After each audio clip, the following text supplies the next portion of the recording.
Welcome to Rambling of a Madman. Think for a moment that when you are thirsty, how easy it is to access water. You simply walk towards the water cooler or a water bottle that you have. You pour it onto your cup or a mug or a glass and you drink. Your thirst needs will be fulfilled. Need to clean yourself, need to groom yourself properly. You go into the washroom, you turn on the tap, the water will flow through and you will fulfill your needs.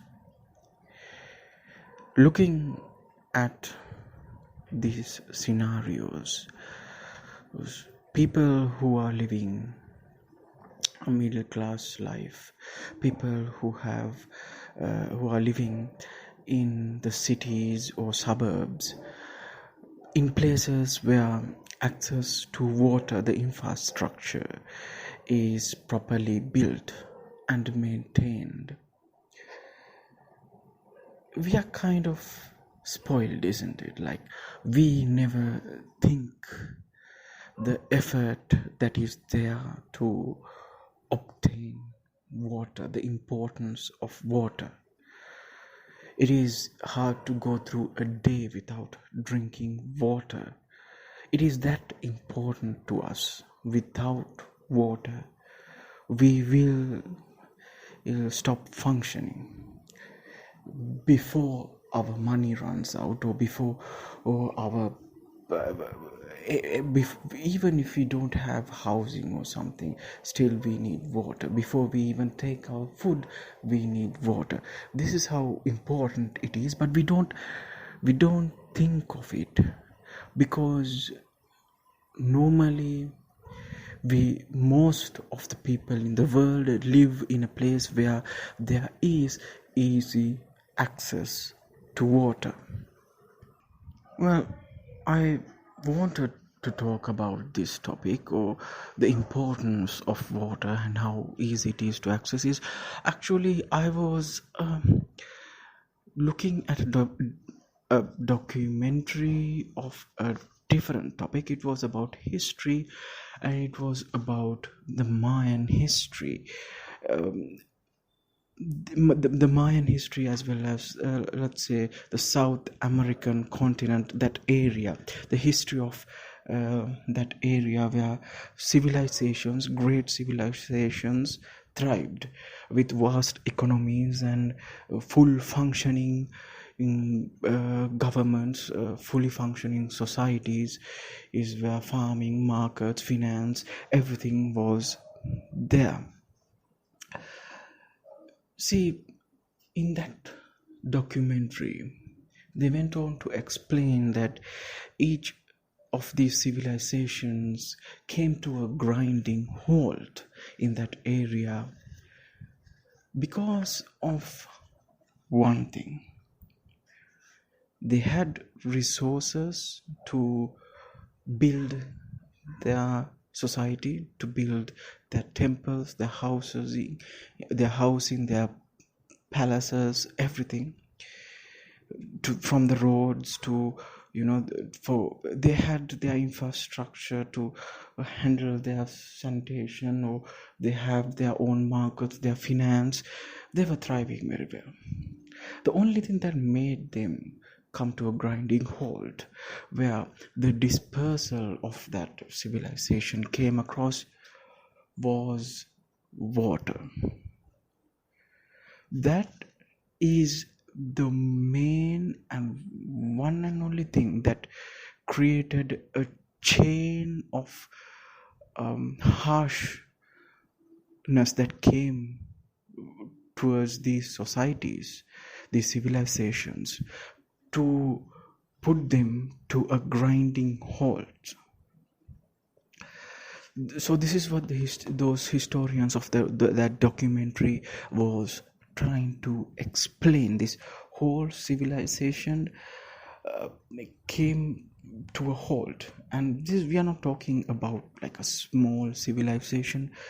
It's not a village. It's not a small town. It's a whole city. We are talking comparatively like the New York City, or Beijing or Tokyo coming to a grinding halt.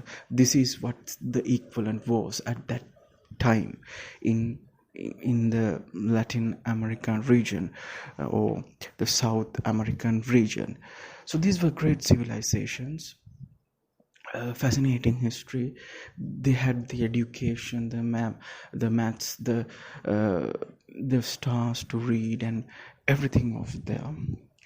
But water was the only thing that was able to take them down. And that got me thinking. If I feel thirsty, I have quick access to water. I will go to my filter, turn on the tap, and I have clean drinking water. But we never, as a society, in that way, look at the importance of water. So I started thinking about this. It's not only the Mayan civilization who has gone through such scenarios. The Karman, I think I'm telling it correctly. It is Khmer civilization had the same outcome. It is also one of the biggest civilizations that were there in the Southeast Asia region. Again, with huge temples, huge cities, is a civilization that almost equal to the Mayans. They also came across this particular faith where access to water became less, and the civilization fell down. Well, this was the interesting thing. When I looked into this topic, just scrambling around the internet to see what's what and what's there, these both civilizations had a rainy season and a dry season. So they came across methods of saving water. Of course, when you take particularly the Mayan civilization, they had a very pretty hard time accessing water. The geography didn't help, the long dry season didn't help, their water table didn't help. The water that was remaining, the water that they have access to, is groundwater inside a vast amount of caves. But with a civilization that has a growing population, the resources were not filling up. The water in the ground was not filling up as much as they want. Both these civilizations, the archaeologists say there were techniques, there were methods to artificially preserve water in the wet season or in the rainy season. But what happened is a particularly long set of dry seasons that were there during continuously that were there, drained their resources out and helped to grind these immense big civilizations into a complete halt. This got me to thinking about my country as well. there is a written history of around 2000 years, and there's a prehistory level that goes into caveman era. So our own unique histories there in my country as well. And I got to thinking about my country's history, and of course the main thing that came into my mind was my country is full of small and large tanks. These the best way to explain this is human made lakes. Normally during the eras of the kings and the queens, the kingdoms, while big cities and kingdoms have access to huge man-made lakes, each village, each town, especially villages that carried out farming, had access to their own small lake or tank, which is a man-made thing. Even today, there are villages that were named after the man-made lake, or here we call a tank.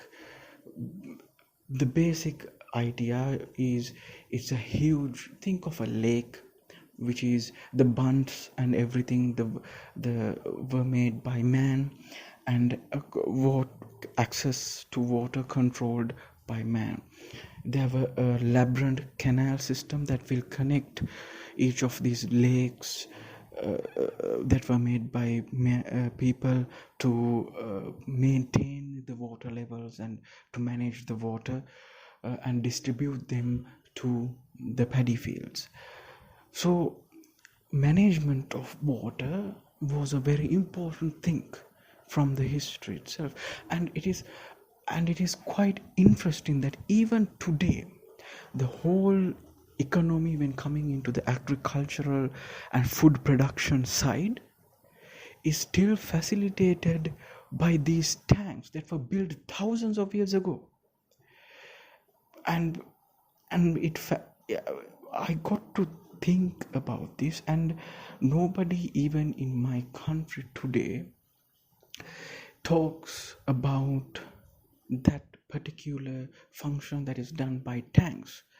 There are always talks about how to maintain them and the necessity of maintaining them, and it amazed me that this is a water management system that was built 1000 years ago, and it is still contributing to the economy of the country. Leaving that part aside, water management was a big thing to every civilization that was there. This is something that a civilization should master very early in their civilization. Thus will help them to grow and maintain the society. So then we come to the second part of this topic, which is the present way of water management. I think it is safe to say that as a society, as humanity, we have been able to master the when coming into water management, we have been able to master the skills that is needed to manage water. A very good satisfying proportion of the population in the world has access to good water, but there is a set of people, and that the other proportion that doesn't have access to purified drinking water. That is also a large number. We cannot disregard that. So when coming into water management, examples like Las Vegas, Nevada, cities in the desert, uh, cities Abu Dhabi, cities in Saudi Arabia, and all, especially cities in Middle East where water is scarce, shows how much we have progressed as a society, as humanity, when coming into water management. We have built the technology that is needed to store water. We can build huge dams. We can create reservoirs. We can use IoT technology to uh, use water efficiently. uh, we can then, when not only storing, when transporting water, we have been now able to transfer water from a country to another country, and we have the technology for that. We not only use gravity like in olden days to build canals and transfer water. We can use pumps, we can use electricity to actually to transfer water, uh, even through deserts into thriving cities.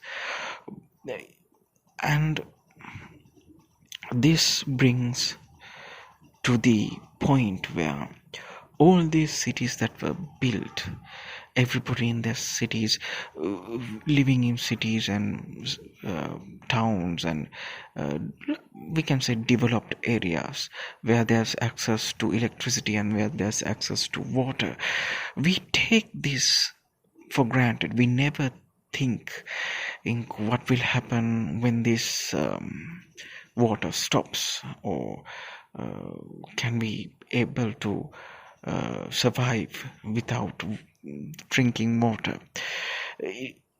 If you think of it, it is a very fragile thing. Like, if the logistical needs of supplying water to especially to a mega city is incredible. It's immense and complicated. Everything should work properly, but if something goes wrong,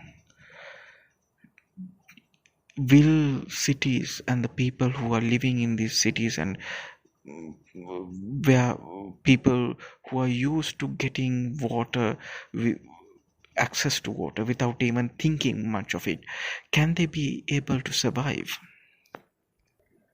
Because we know clearly, even and if you live in a well developed country, access to water is a whole different story. A lot of countries have restrictions when coming into usage of water. Some countries actually manage water by separating drinking water and water that is used for common purposes, water that is used for washing, in bathing, in is not cannot be you is not clean enough for drinking. So drinking water, that purpose is separately.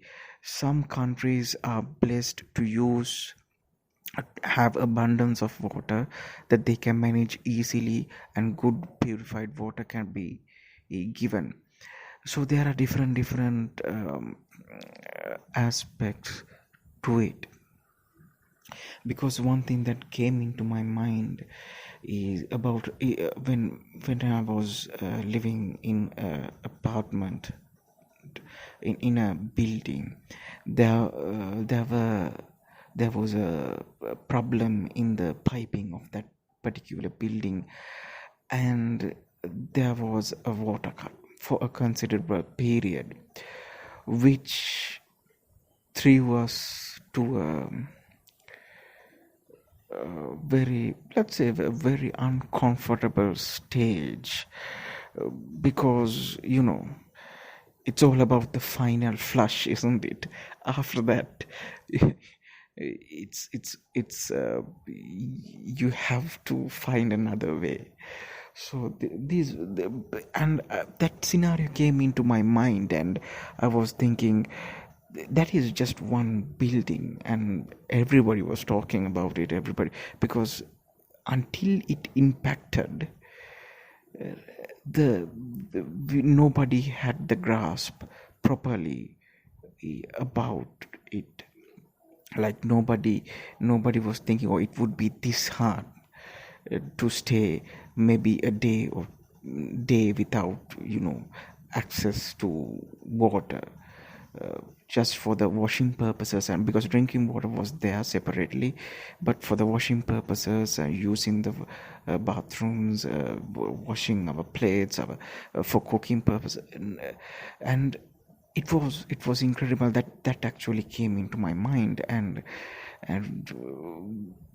we don't actually appreciate the amount of work and the technology, the planning that goes to just to maintain the water supply, if for huge cities, as well as even to villages, suburbs, towns, any place that has access to water without any problem. The effort that we put into it, we don't think about it, because as I told you in the beginning, think about the Mayan civilization. The whole civilization collapsed because they ran out of water. Think the same situation right now, and we are in the same place. Because if suddenly access to water goes away, how can we maintain a city? Our washing, our cooking, our drinking needs. Yes, we are in a place where we have the technology to logistically fulfill these needs, maybe by transporting from somewhere else, but if this goes on for a long time, because this is also a scary part of climate change. Because when you talk about the history of the Mayans, or the Southeast Kingdom, these the significant part was unusual patterns of climate. They build their reservoirs, they build their cultivation cycles, they build everything expecting rain at a given time of the year, and expecting drought, the dry season, in a given time of the year.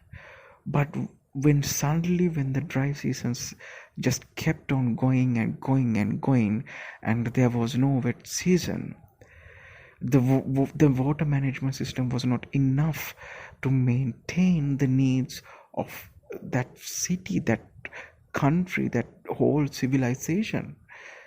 So this thinking of it is scary, because we are in an era where climate change is happening already. The heat is rising, and if you take water itself, we know that yes, there is plenty of water for our eyes to be seen, but especially when coming into drinking water, purifying the water for human need, that particular subcategory of water is, we all know it, we all heard it from we were little, is around 1% or less than 1%. And the way we conduct with the environment is not helping this, because the pollutants that we put out, the garbage that we put out, goes directly into these water sources as well. And if you take the very, very core of it, still humanity depends on a considerable amount of rain at a given time in the monsoons or something. uh, Countries depend on it, whatever said and done, because cultivations depend on it. Hydroelectricity depends on it.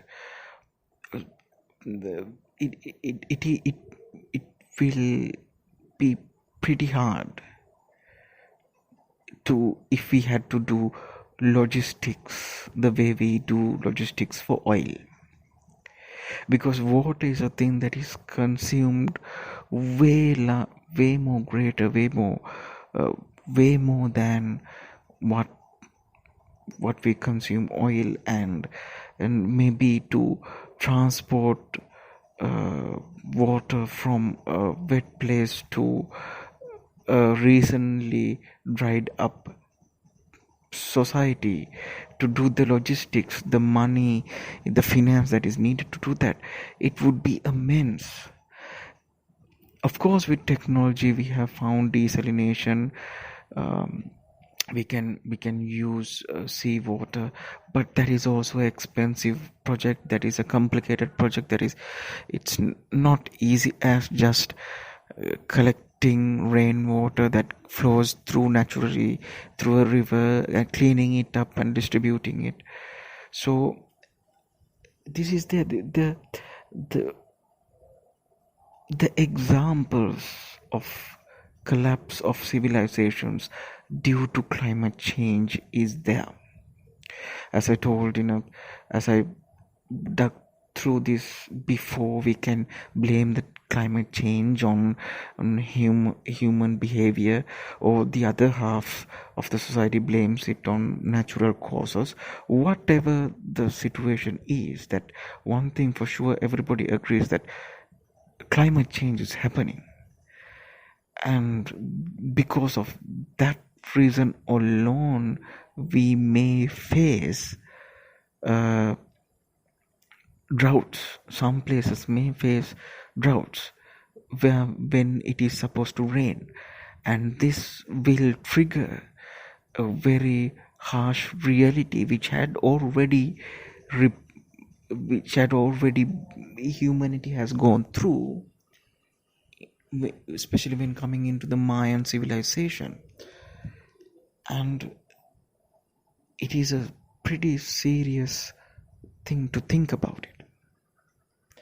So I think as a society we should really think of how to manage our water, and not only management, as a person, as an individual, we should think how we dispose our uh, waste materials, and whether they go into proper places or whether they get mixed with the water we have.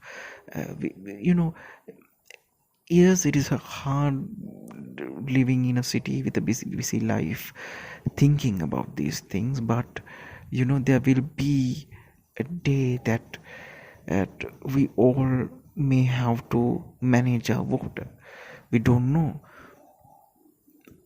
We have to, because think of a scenario where you were given, hey, you can only use water maybe 5 liters a day, 4 liters a day. Think of a scenario like that. That would be crazy, that would be insane. Or you will be given a time period to do your washing and do your baths and everything. Your bubble soaked bath will not be allowed anymore. Think about that. And that is a genuine concerning but a possibility, because as I told you, the history has given examples. Though we have better technology, better ways of management, we still depend on the environment, on the climate, to give us rain in a regular basis. Right, in the rainy season, that scenario itself fascinated me, to think how, what kind of a fragile world we live in, because we always talk about the fragile nature of the economy. We talk about how the stock markets are important, how the, the futures markets or the bonds, or whatever it is important. Without them, it goes off. We rarely talk about um, these simple topics. That's why we say we are in a privileged world, because um, because there is a set of people who, this is coming from a developing country. I have seen it. It's always there in the news when talking about it. If you search through the internet, you will see most of the developing countries, people living where there is no access to water. Pipes are not fixed to their villages, or there's no electricity to their villages. There's no clean water. They have to dug up wells, and when the dry season comes, they have to go for miles and miles and kilometers just to get water. We don't have that problem living in a place where there's access to water, because think about it, these, I don't know whether you have seen these pictures, but right now the picture in my head is a mother with her children. uh, she would have maybe a baby on one hand, and the other hand she will have one or two containers, you can say jerry cans, or different bottles, containers that can make like 5 liter big bottles just to carry the water. She will be traveling with her child for kilometers in the harsh sun, dry environment, just to go to the nearest well to take the little bit of water that is there. And she will put a cloth on top of the mouth of that particular bottle that she bought to collect water, and start pouring in water from the well or the hole that is being dug. Then she have to again carry the child and the water with her, and that indeed would take the whole day for some people, at least 3 hours. That is a considerable amount of time just to have the water needs, just to get the drinking water needs for them in the dry season. Because this is the thing that came into my mind, and I have because this is a problem that has been talked in third world countries, and third world or developing or whatever. Let's face it, this is the reality in the ground. And though we, especially in this year, we don't see these things in the news cycle, we don't see it. So that is why I told that because we have access to water just by snapping our fingers, just by opening a tap, as simple as that, we really don't take granted what we have.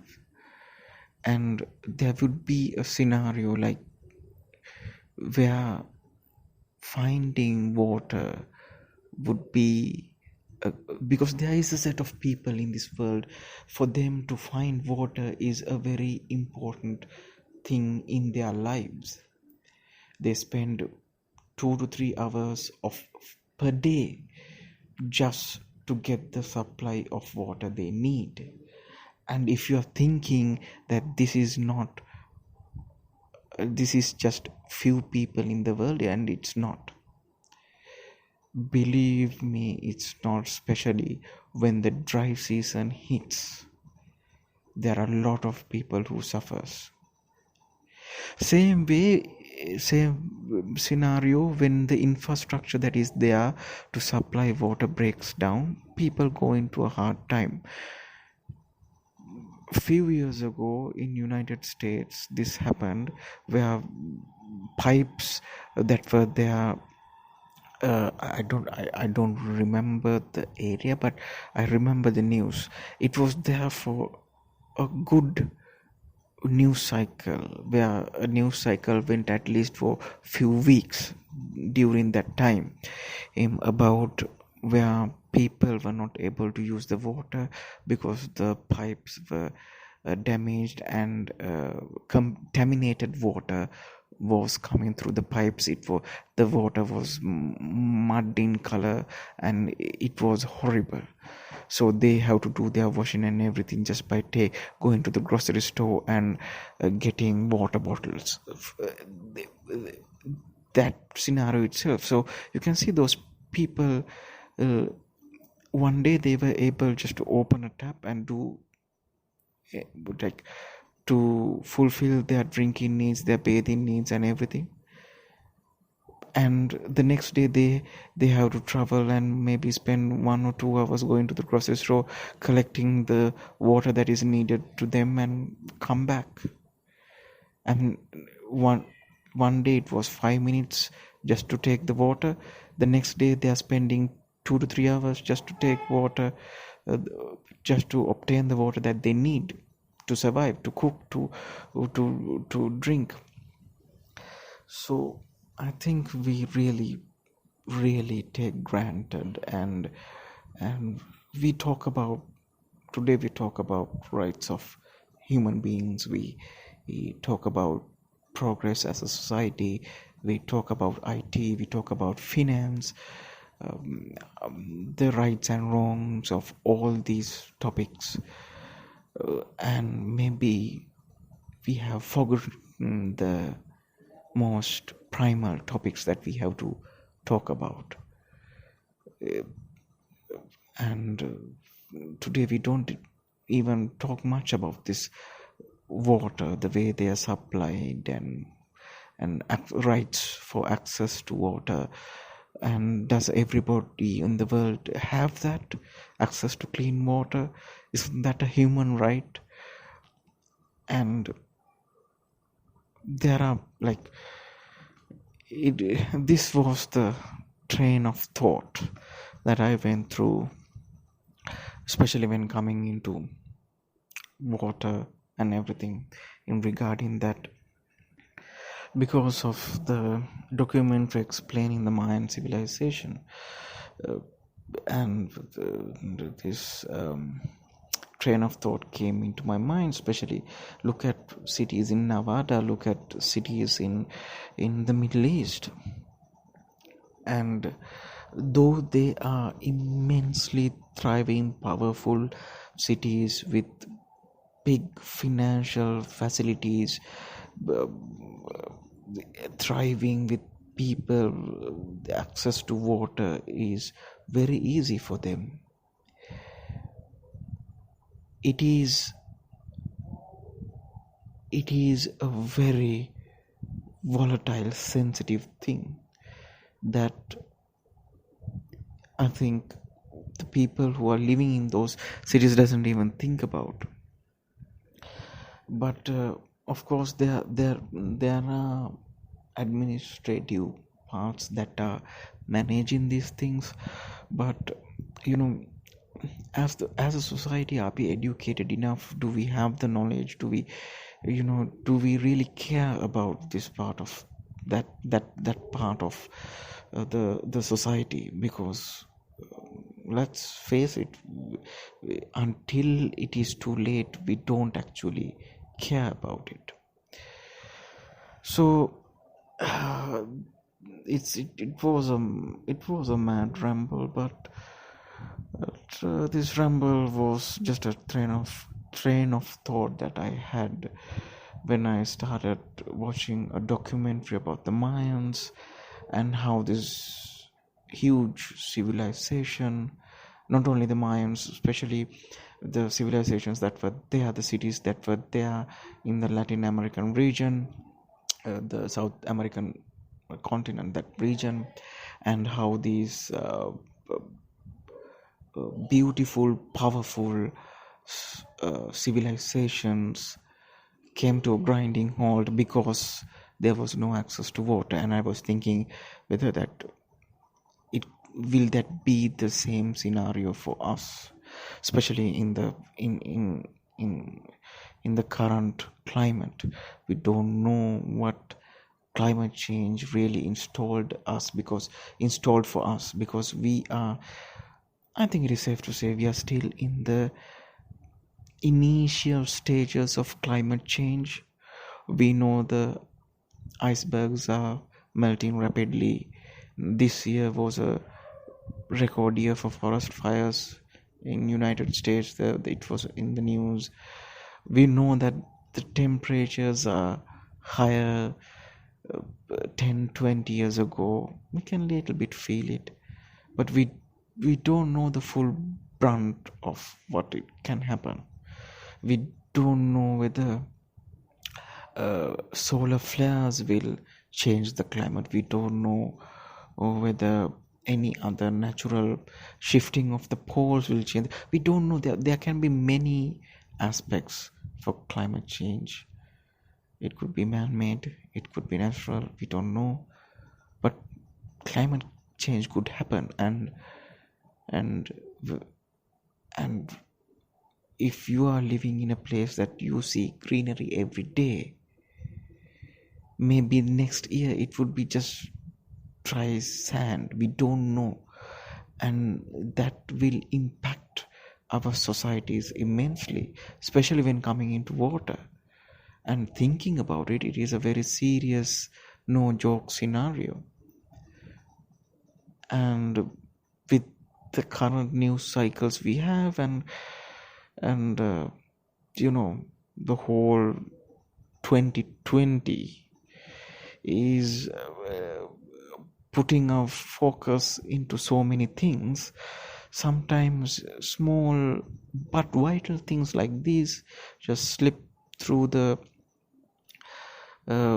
spaces. So once in a while we have to think about these things as well, I think.